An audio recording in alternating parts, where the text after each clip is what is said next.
Namaste and welcome to Inspiring Women. Inspiring Women features inspiring thoughts, success stories, and interviews of women leaders from all over the world.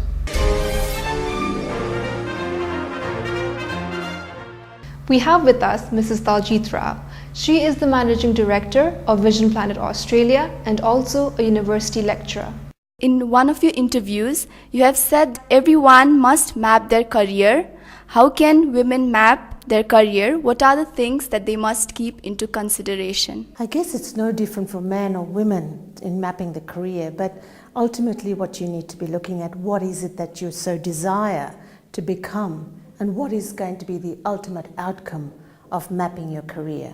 Mapping your career comes back to the right education, finding the right pathway that could extend you in making sure that the career opportunity is there and the diversification and the level of skills that is required. Women are challenged because of competition, and just because they are women, they have to go through many difficulties and obstacles.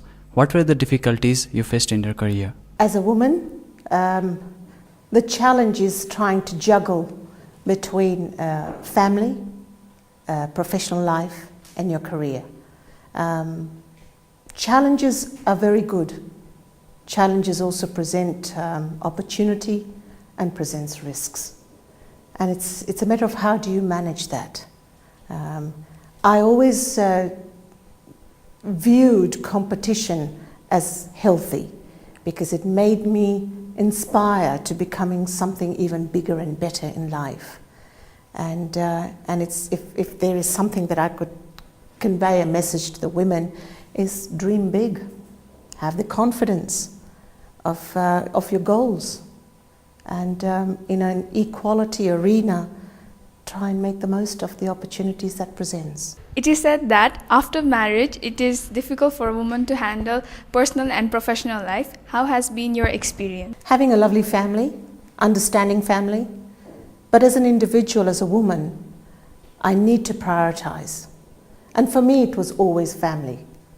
Family first, cater to them, and focus on the career as I went on. I've had the best time of my life, having very understanding families from both sides. In terms of career perspective, it's striking the balance, because not only would you be looking after the family, but you're looking after your career as well as you're aspiring to, I guess, the demands of a professional career. How do you balance your professional and personal life? My friends were always there with us. So there's a balance when I say that. And let me probably go back to my working day that I begin. I would get up in the morning, and back in Australia, we have to fend for everything ourselves. We don't have the luxury that you people have of someone coming and cooking in the kitchen.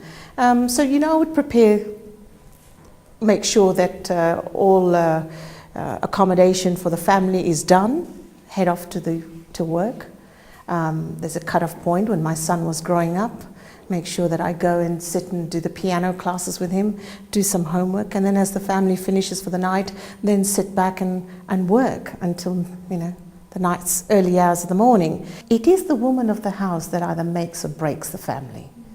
And so that's something, I guess I'm very family orientated, so that helped. And then I've had the best life in terms of family, friends, career, and professional connections throughout the world. Failure is the greatest teacher. What kind of failures have you experienced in your life, and how has it transformed you? Life, as I said previously, is a journey. And through that journey, there are risks associated. And each time you come up against obstacles, that is a failure within yourself. It's how you really understand the word failure. Failure can be in very different connotations. If I wanted to succeed something and it hasn't succeeded to my expectation, that is a failure. But within that, it opens up the opportunities as well. And then how do you take on the next step of coping with that little mishap or something that hasn't been on track? And then how do you succeed with that? Failure doesn't mean that you've not that hasn't worked or you've lost your job. No. Failure within every day's life, you encounter those failures. And how do you work through those? How has your experience of working over 15 countries been? How did you adapt to the culture of different countries? One has to perfect the art of connecting with people from different walks of life. I guess I was very lucky with the hotel training initially, because that's where you're all the time with people, serving people. And within that organisation structure, I was very fortunate with the Oberoys, we were taught the art of connecting with people from different walks of life. And then as I entered into a different arena at the GM levels, and when I used to travel overseas to do all the trade shows, our government used to make sure that we understood different cultures. And the art of working in those countries is really connecting with the people, and I love people from different walks of life, and it's interesting. It's understanding the norms of their culture, the etiquette that is required, and the business etiquette that is required, and that in itself gives you the level of success. You are a successful hotelier, a passionate educationalist, a global entrepreneur, and also a very successful homemaker, I would say. So how did you manage all these in one life? It's called balance. It's called prioritization. Ability to time manage and have the drive, the fire in the belly to succeed. I always saw myself as someone very competitive in the global arena. I have enough experience, knowledge, and once you build that experience and knowledge, within that derives that sense of strength, confidence, of then working in a bigger environment. And I've absolutely enjoyed every moment of having those different experiences and bringing all those experiences together to doing what I'm now engaging into, and which is a very exciting pathway. Australia is an education hub for students all around the globe. How has it become successful? Because Australia has been very multicultural, embracing of different cultures. The number of migration that takes place from different countries as well. And I think the biggest advantage that we've had down under is that we are very welcoming, we are very sensitive to different cultures. Even our teaching as a university lecturer, we understand when different groups are sitting in front of us as to how to cope with their differences. And Australia has been a fantastic opportunity for international students. It's where equality is very well practiced and opportunities that are given to one and all. So there's no difference from the gender, which is an advantage. So with that, with the high level of multiculturalism, students have enjoyed and embraced that country, and many have transformed their lives completely, as we all have. I mean, I was born in the Pacific and I grew up in Australia, and the opportunities that it presented was enormous. And it comes back to ultimately you as the individual, and how engaging do you want to become, or do you want to be, and involved, and take advantage of every opportunity. What, according to you, are the qualities a woman must have to reach the top level? Dream big, have the confidence, never think that you're inferior, always have the strength to move on. And as an inspiring individual that we women are, I always believe that, we have the strength, we have the skills, we are multitasked. That is our biggest asset. And just stay focused and believe in yourself. That's what I did. I've always believed in myself, that I can do this. Being very level-headed about it, with no arrogance, but being very passionate about it as well. And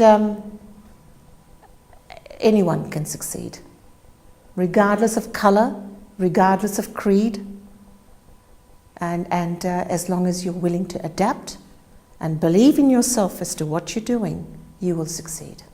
You said that the map to a good career is right education. I think right education comes with right choices, but youths today, especially I think in women, because of probably the background we have, we are not sure of which field is good for us, which choices could be right for us. Not all of us, some are very strong-headed, but some are really confused about which career to go. So what are the facilities in Australian education system that guides all these confused students? That is, there are three folds to that answer, to that question, and it's a very good question. Because let's start off from here, in a home country. The clarity is what you're asking for, looking for, and that clarity isn't given to you from the start. And the culture in itself also is very much where it's semi-dictated by what is expected from the family, that you go with the norm. But then if you're radical, as you're saying, then what you're saying is, if I'm a radical and go against my family to what they're asking me to do, but I've got a certain passion I want to drive and still I'm not clear on that, then yes, you do need your career very, very clearly mapped and identified. And these are the opportunities that is very hard to find in Nepal. I'm hoping that this is where with Vision Planet that we are able to provide you with that. Being an academic, a faculty member, we look at very strategic, very stringent mapping of your career path. So asking you for your desire, give me your 2 or 3 options that you really want to become. Looking at your curriculum or your results of your degree, or whether it's a high school degree as well, and looking at the strengths, the areas of where you've excelled. Then mapping that with your 2 or 3 options of desires that we would say, here are the various career paths that we can provide you with. We had an interesting and inspiring interaction with Mrs. Daljit. We will be back next week with a new episode. Thank you for being with us. Namaste. The obstacles that you face in life should be an opportunity for you to explore more. And I wish you all the very best.